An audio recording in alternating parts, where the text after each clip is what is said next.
Moral victories don't exist in Foxborough, Massachusetts, Patriots fans. Or do they? Murph and I are going to break down all of the action from the Patriots' Week 4 loss to the Green Bay Packers. Stay tuned. You're about to be locked in to the Locked On Patriots podcast. You are Locked On Patriots, your daily New England Patriots podcast. Part of the Locked On Podcast Network, your team every day.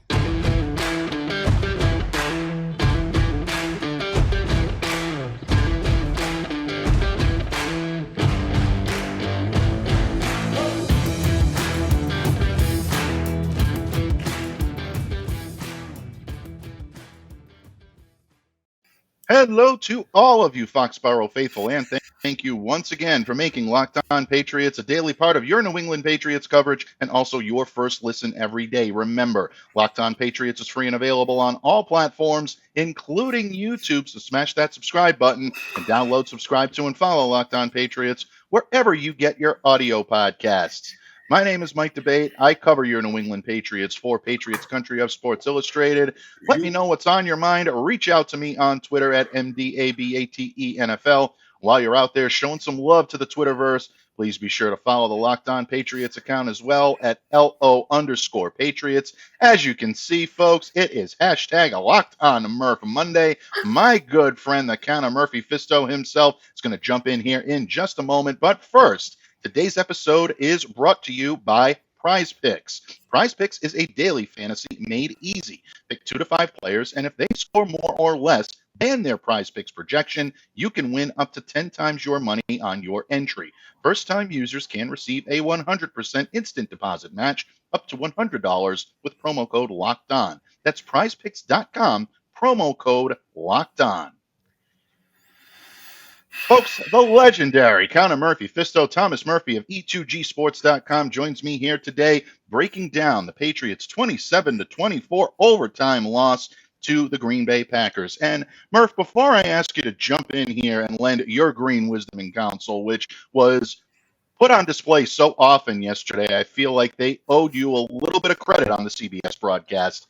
Picture, if you will, my friend, a third string rookie quarterback, He's activated for the first time in his NFL career. Now his team's incumbent starter is inactive, dealing with a high ankle sprain suffered during the previous week's loss.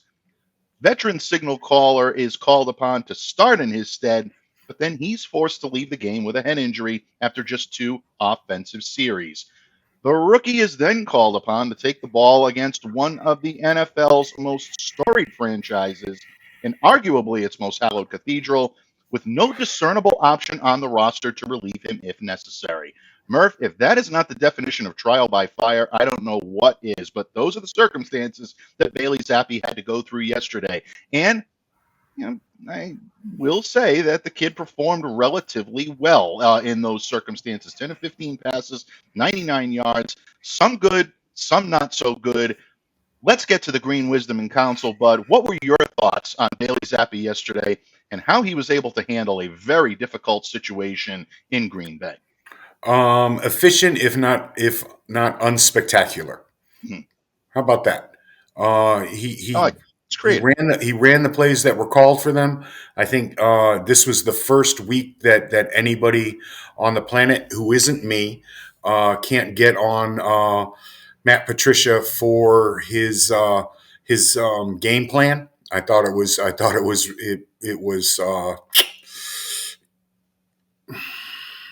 It should have been enough to get the job done.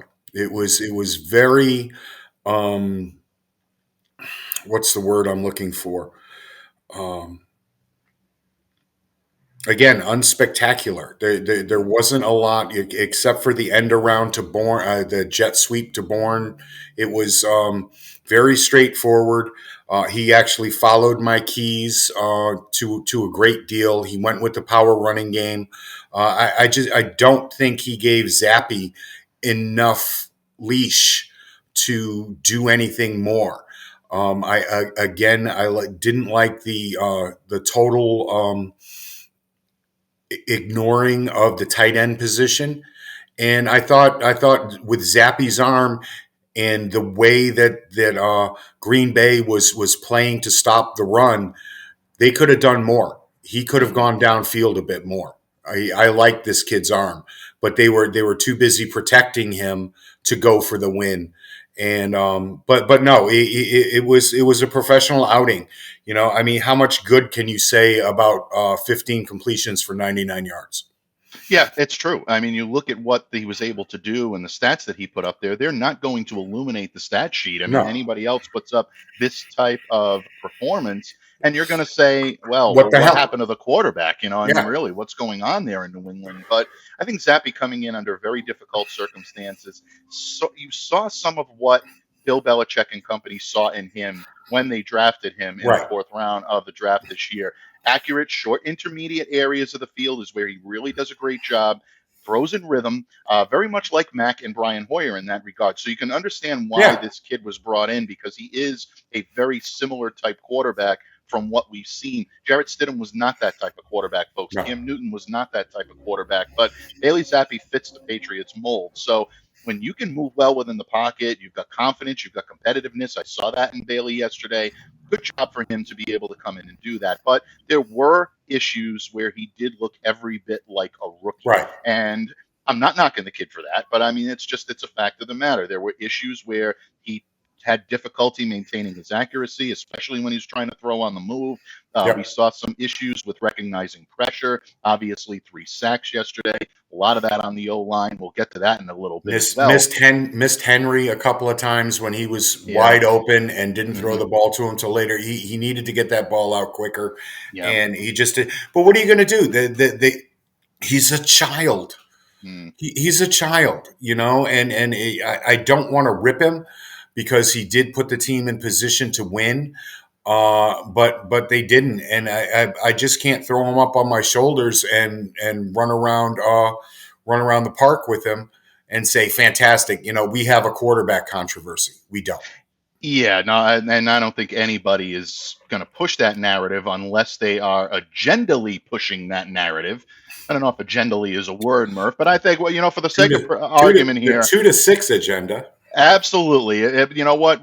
Here on Locked On Patriots, we'll use that word, agendally pushing Mm-hmm. a narrative. But bottom line, I think you make a lot of interesting points, and I'm glad that you brought up Matt Patricia's play calling because one of the big topics on Twitter last night as things were winding down and I'm wrapping up my coverage and all of us, here in the media are wrapping up their coverage for the day. Matt Patricia is trending on social media and a lot of people were upset about the lack of urgency for the Patriots to go for it on 4th and 5 in overtime. This is a subject that a lot of people are talking about. We asked Bill Belichick about this morning. He gave us his take, and I'm hard pressed to disagree with Bill on this. Essentially, what the Patriots did not want to do is give the ball back to the Packers 1 first down away from a winning field Right. goal attempt. I can understand that logic. I can understand where he's coming from. You want the Packers to drive the longer field. They had stopped them on the first drive of overtime, so the Patriots had some confidence that Right. they might be able to contain Green Bay. But as you said again, if you're going to win and you're facing 1-3 in the face, you'd like to see maybe your coaches get a little more aggressive in that situation. I'm more Team Belichick than I am Team upset fans on this one. But what's your take on this? What did you think of the fourth down call in overtime? I wasn't as upset about it as I was about the punt at 4th and 1 in the second quarter. Good I'll tell point. you that. Good point. Bill should have shown the confidence that he had in his defense. I thought the defense played spectacularly yesterday with maybe one or two little iffies, but other than that, they held one of the best quarterbacks in the history of this game to his worst first half ever, Mm, and kept them off the scoreboard. No, I don't have a problem with it. They had already, like you said, they had already stopped them on their first possession. I threw my hands up in the air when the coin flip happened, and I thought, well, this is it. And it wasn't. But they just couldn't get it done on their second possession. They put them in a position where they had to drive the length of the field. Thankfully, Bailey didn't have another bad punt.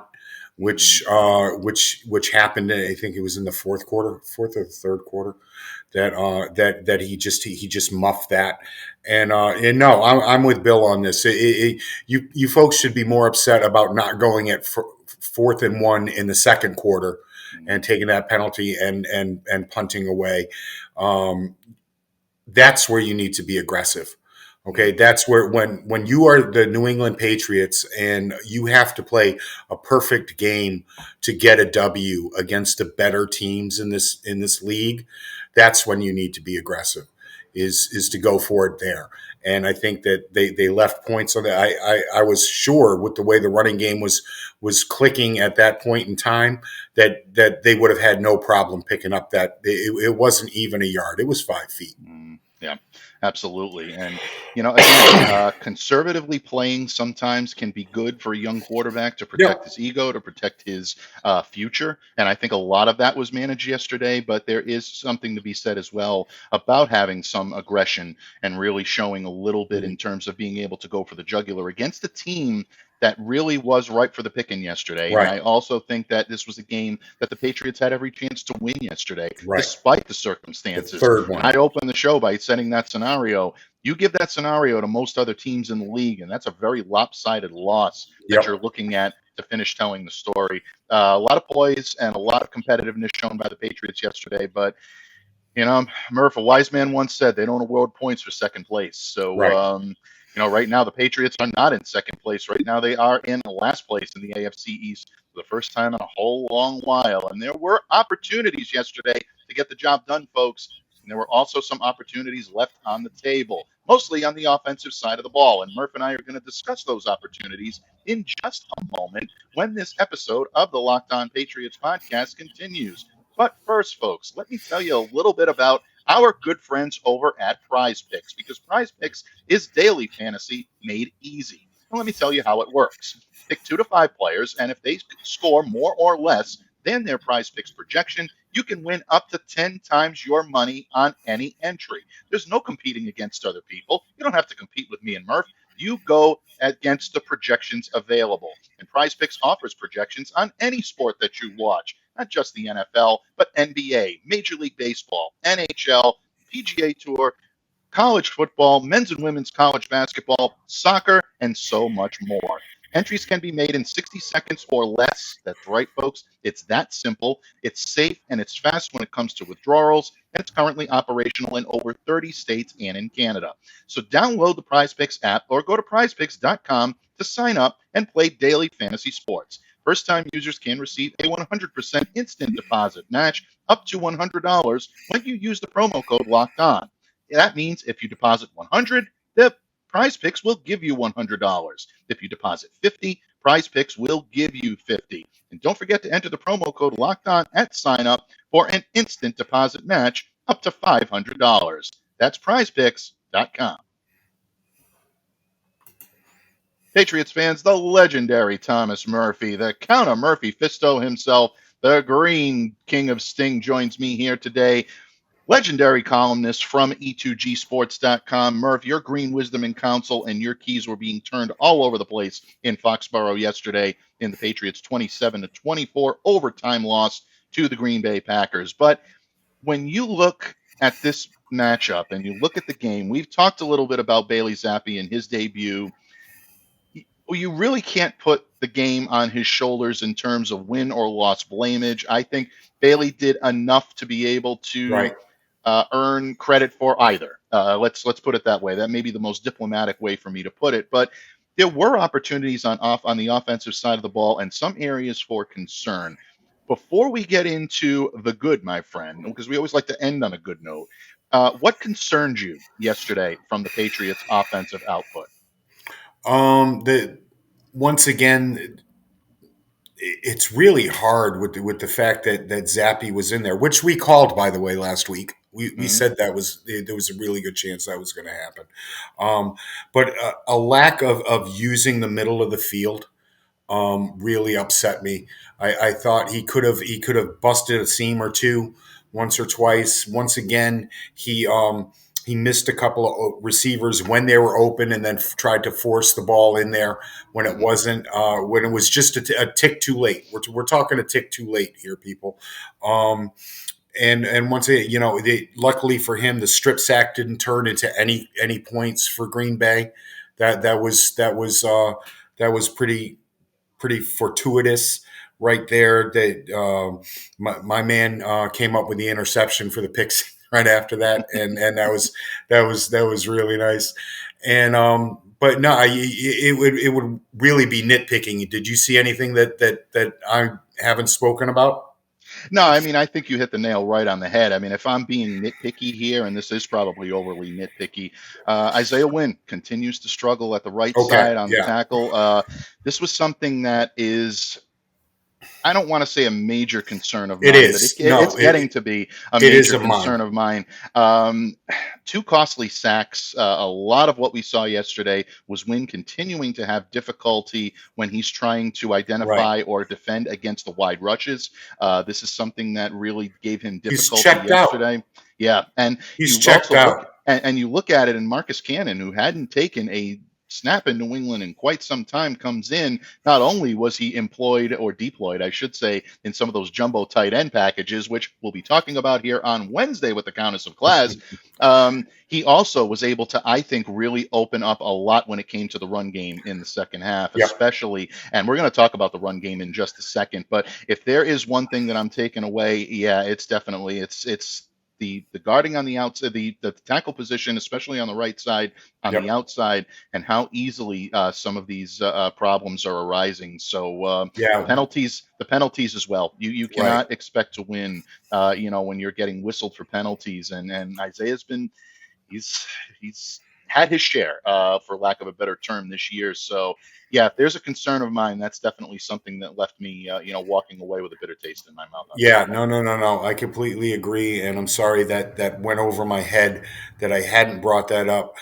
Yeah, another thing that we called last week was the fact that forget the two tight end sets and get an offensive tackle and make him eligible when he Hmm. gets out there. We mentioned that Right on the last money. week, and Cannon really stepped up and did that. Yeah. He started rotating in after the second sack that Wynn gave up. Wynn got back in a little bit, but other than that, it was Cannon, and he was really fantastic. He Mhm. did a great job in both roles that he was serving. Absolutely. It's great to see Marcus back in New England. And always a longtime fan favorite. And I don't know, every time I see Cannon align on the right side, I think we're missing an opportunity for a Mm-hmm. Cannon to the right of them headline, Right. Murph. I feel like Jeffrey from Fresh Prince of Bel-Air, Cannon And to the right of them. That was bad. That was bad, folks. Please. That is not one of my better impressions, but seriously, it really does. It kind of gives you the nostalgic he feel stole in a that from the lot of Little different ways. Rascals, by the way. He stole that from the Little Rascals. He did. Was it Spanky that he stole it from? Alfalfa? No, Alfalfa. Alfalfa. Yep. Alfalfa. Charge of the Light Alfalfa. Brigade. Well, that's it. Alfalfa did the barbecue grill too, so Yep. you Yeah. gotta love There you that. Boy, go. we really are showing Wow, our we're age, but old. We're yeah, old. way, way, way beyond the We're rails. But old. let's bring it back here. Yeah. We like to end on a high note, Murph. We Right. talk about deeper moral victories, and Bill Belichick is not one to buy into moral victories. But Nope. Neither am I. Are there takeaways on the offensive side of the ball where you looked at this yesterday and said, you know what? Patriots are onto something here. They can build on this. Yeah, Damian Harris is playing his last season in New England. Somebody is going to pay him an astronomical amount of money next season that Bill is just not going to match. I don't think he's going to go with the option pickup because that's just not something that he really does. And Ramondre Stevenson is he looks fantastic. He looks You know, fantastic. I He was really does. wondering, I was wondering a little bit where he was in overtime, why we didn't see Ramondre in overtime. It keeps defenses a little bit more um, on tilt Mhm. as to what's going to happen with him in the backfield. Although Damian did catch a pass out of the backfield yesterday, there was no Ramondre in overtime at all. I Mhm. think it was because in the fourth quarter he missed that chip block that he should have that he was on the field for that would have kept Zappe the drive going and Zappe upright maybe. And but other than that, man, these two are the best 1-2 punch in the NFL, in my opinion. The only fact that others do is because they get more work. But one of the keys that I cut last week was to get back to power running, and that's Mm, what they did. They went from the get go with the power run game, with the off tackle stuff, with the up in between the guard and the center on the right hand side of the ball. I mean, hats really have to go off to the left mm, side of this line for yeah, what they're doing. Cole Strange is a rookie, and he's out there every time he's asked to run block. He's putting up amazing numbers and allowing these mm, running backs to get to the second level and do what they can do. But no, I love the run game. It was nice to see. What I really liked, we talked a little bit about the conservativeness of the offense on Sunday. They're starting to come into their identity, and we all saw what they were able to do with play action after establishing the run in the way that they did. yeah, without question. I'm glad that you mentioned Cole Strange and how they're incorporating a lot of what they're doing on the offensive line. Patriots are continuing to utilize the gap reads. They're pulling the guards. That's something that has helped them, I think, stabilize that line. But we saw a little bit more of a mix in of the outside zone yesterday as well. And that's a credit to Yeah, Ramondre and that's a credit to Damian, who are able to find these holes now and they're hitting later them on. in stride. They're they're Exactly. they're they're they're, they're putting them in later in the game, and Yeah, they're sprinkling it in. In the second half, they're not force feeding it on this on this right. offensive line. They're letting them get into a rhythm and then say, "Okay, let's see if we can do this stretch run to the outside." Absolutely. Yeah, definitely, without any question. And I think that's something that the Patriots can build on as well. Another thing that I think they may have stumbled upon yesterday, and this is something that we started to see in week 3, and I'm glad we saw a little bit more in week 4, is the Patriots are opting to go, they're going big. They're not Yeah, incorporating the play action as much. They're sparingly incorporating it a little bit, but I think this is where the Patriots offense can really thrive in the passing game. They're limiting the dropbacks on the quarterback. They did it to yeah, Bailey yesterday. If in fact it's going to be Mack under center or Hoyer or whoever is going to be back there, whichever the trio gets the ball next week, my guess is it'll probably be Zappe, but we don't know that for sure. Mack no, may want to get out there. This is an offense that he can thrive in as well as Bailey Zappe as well. right, Look, bottom line, whether it be, I think they can find success in doing that. They're able to find their rhythm a little bit more. And I heard Matt Chatham say something very similar about this after the game as well on his Twitter account. And I think the Patriots might be onto something here in terms of being able to open up what this offense can do right, well. And you even heard on the broadcast yesterday, Tony Romo give them some credit about having a little bit more talent than people are giving them credit right. for. All it takes is the right scheme, the right fit, and this offense can put points on the board. But And we saw what can happen with Parker when you're not forcing the offense through him. right, Okay, exactly. just let the game come to him. All right, Mhm. it doesn't have to be one out of every 3 plays is a pass down the field to Parker. Okay, they sat there. It came off a play. Both his catches came off a play action. They were fantastic, and you saw what he was able to do. Absolutely. Without any question, folks. And the offensive side of the ball may have had its ups and downs, but the defensive side of the ball did as well, including one bright spot named Jones. No, not that Jones, the other Jones. We're going to talk about Jack in just a minute, and we're going to talk about some of the great things that the Patriots did on the defensive side of the ball when this episode of the Locked On Patriots podcast concludes. But first, Murph, if you have not tried the Built Bar Puffs yet, you are depriving yourself of one of life's I greatest haven't. joys. And guess what, Murph? There's a new flavor. Are you ready for this? They're delicious. They're indulgent. It is cookie dough, folks, covered in chocolate. Oh, That's right. Built has done it again. I can tell you these are amazing. You want to check these out as soon as you possibly can. Run. Don't walk thank to you. built.com. Snag a box for you and the family. The perfect treat for all. Or you can find a really good hiding place and just hoard them all for yourself. You're forgiven for it. These are that good. You're entitled to do it. Like all Built bars, the new Cookie Dough Chunk Puff Murph is covered in 100% real chocolate. This means that they're healthy and they're tasty. Chocolate covered cookie dough with a light, fluffy texture.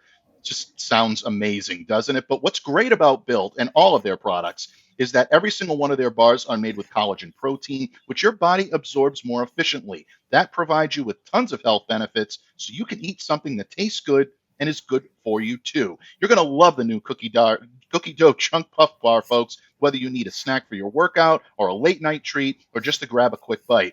Built is the perfect protein bar, and they taste better than a candy bar. Ditch the calories, fat, and sugar. Grab yourself a Built bar. Go to Built.com right now and use the promo code LOCKEDON15. That's LOCKEDON 15 and get 15% off your next order. Use the promo code LOCKEDON15 at Built.com.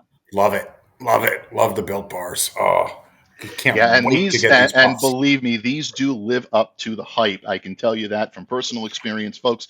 Definitely indulge in them. I absolutely love doing the live reads for Built, but I love their product even more, and you will not be disappointed. The great folks over there do a phenomenal job. And speaking of phenomenal jobs, Murph, a 27-24 loss in overtime is hardly a phenomenal job for any franchise, but the Patriots are getting some praise for the job that they did yesterday at Lambeau Field.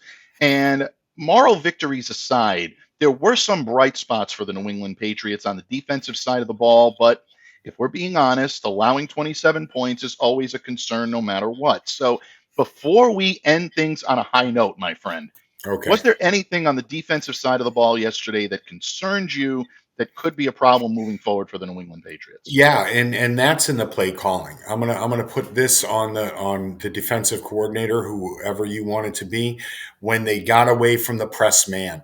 At the beginning of the game, they were in a bit of a zone read situation, and they quickly switched out of it and went to more of a press man, Mhm. and it worked. It worked to in a way that few people have been able to shut down Aaron Rodgers. Like I said, it was the worst half of football in his career, and it in the second half, it was very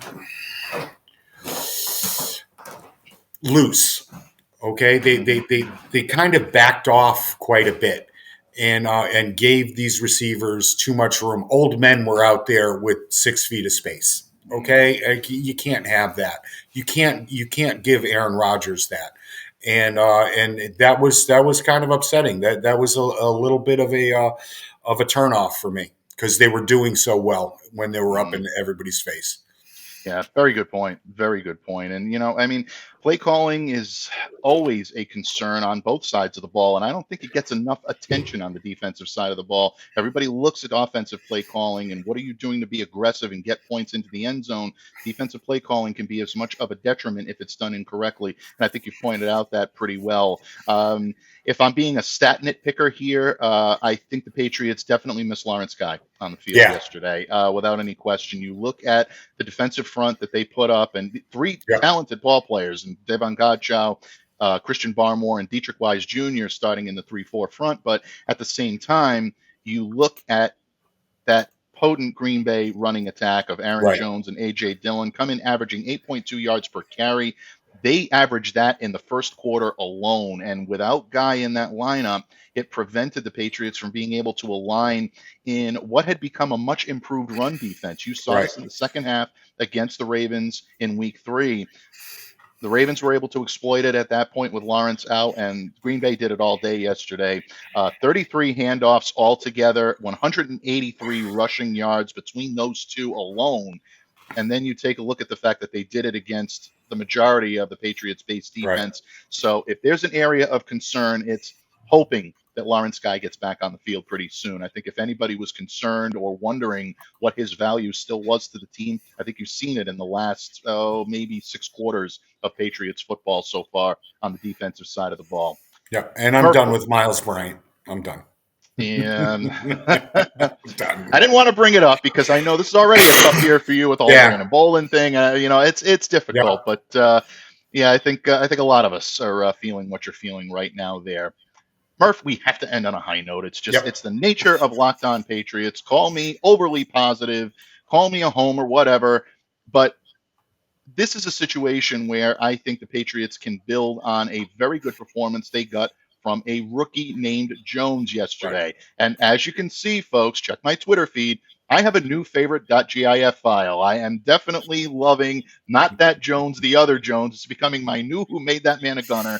We're going to continue to make this a thing unless you tell me not to, folks, Yeah, and then I will oblige. But Bottom line, Jack Jones yesterday, I think proving you right, because you were Thank one of you. the first to be able to tout this man's trumpet when it came to what he can do on the field. Yep. Off-field concerns be damned.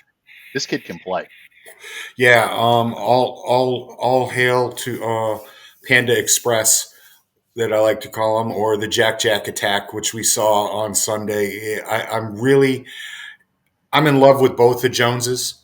As a kick returner, Jones Marcus had a great is game Marcus yesterday is too. just been Got to give him a lot fantastic. of credit. He Mhm. made the special teams unit look good when they really didn't. Other than it, but Jack is just, he's everything that I hoped that this kid would be. He's Mm, everything that I saw on film. He had, like you said, off field stuff be damned. This mhm, kid is a football player.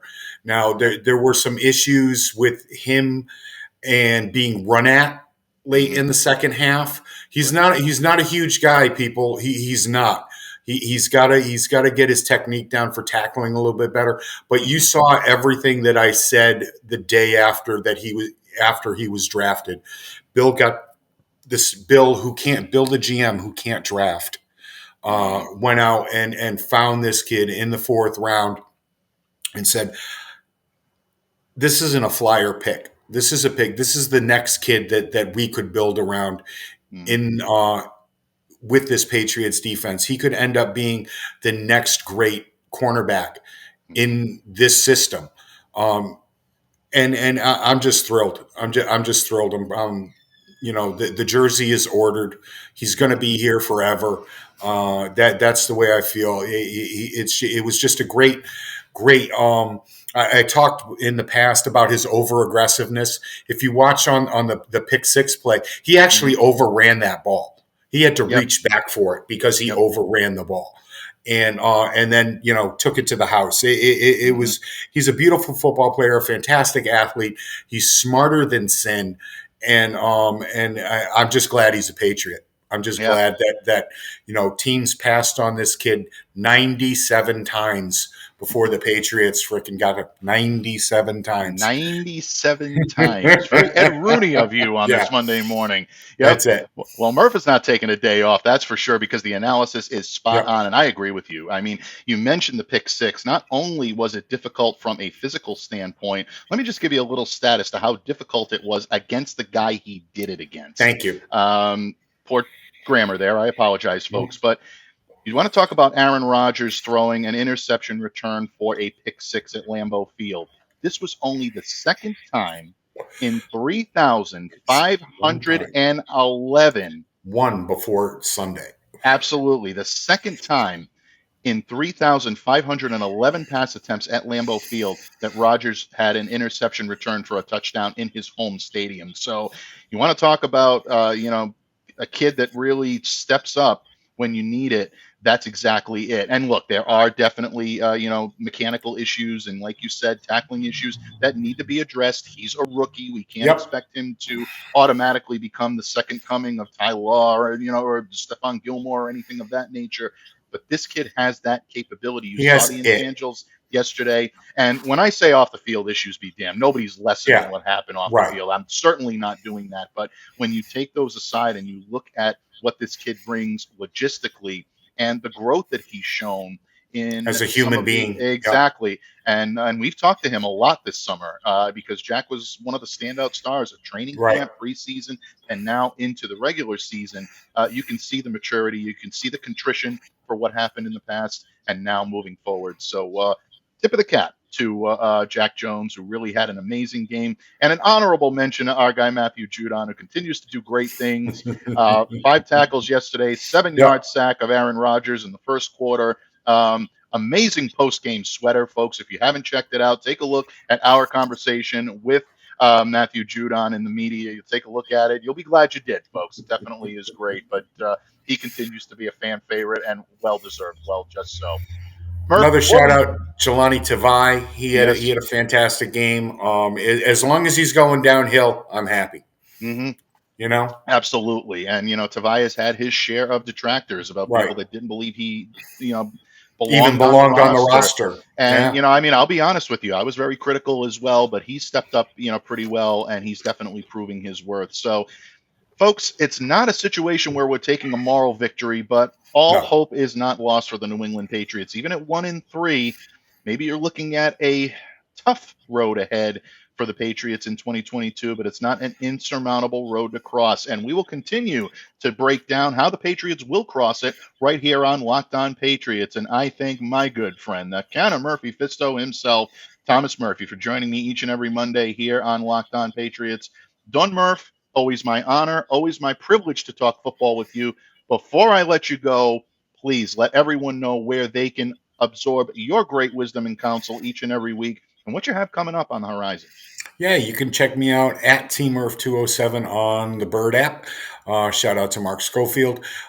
You can also check me out tomorrow on One Patriots Place with Mark Schofield, who will be joining Steve Balistreri and Clazy Claire. Myself, we're going to break down this game and take a look ahead to next week. And of course, you can read me over at e2gsports.com. I just had a piece published yesterday that on the Seattle Mariners making the playoffs for the first time in 20 years. Check that out. It's a really nice little article. And of course, you can check out the Monster Keys to Patriots victory. I've got an end of season wrap up for the Red Sox and what what we're going to do this offseason coming up in a week or so. There's a lot of work going into this one. Make coffee because it's going to be about 6,000 words worth. But other than that, you always check me out on Twitter. I don't do Snap Face or Face Chat or any of the other stuff. I'm not a TikTok-y person. Neither does Bill. And of course, you can find me right here every single Monday that Mike is bringing me back. One more thing before we go, the Patriots may be in the market for another quarterback before Sunday. We're not quite sure who is going to be healthy and available. Bill, don't call Cam. You can think about it, but don't do it. Don't do it. Wouldn't look good on the highway. Don't do it. I can't think of a better way than to end the show with a quote from the great Buford T. Justice, Sheriff of Texarkana, Texas. But, folks, we are ready to wrap things up here on Locked On Patriots, and I thank my good friend, the esteemed Thomas Murphy of e2gsports.com, for joining me each and every Monday. Murph, you say every Monday that I'll bring you back. Well, it's every Monday because unless the football gods prevent us from recording, you are you're our muse on Monday, my friend, and we will continue that as long as I have the microphone here on Locked On Patriots. And folks, thank you again for taking the time out of your day to make Locked On Patriots a daily part of your New England Patriots coverage. Remember, we exist for our fans, so please be sure to drop us a line. Let us know how we're doing on the comments section on YouTube or on Twitter at LO_Patriots. And now that you've made us your first listen today, make your second listen our good friends over at Peacock and Williamson. My good friend and colleague Brian Peacock, along with former NFL scout Matt Williamson, give you the very latest on all the NFL's biggest stories. Download, subscribe, follow wherever you get your podcast. Peacock and Williamson on the Locked On Podcast Network. On behalf of the illustrious Thomas Murphy, I am Mike Debate. Stay safe, stay well, be the change you wish to see in the world. Have a great day, everyone, and thanks for listening on this Locked On Murph Monday. Put the evidence in the car.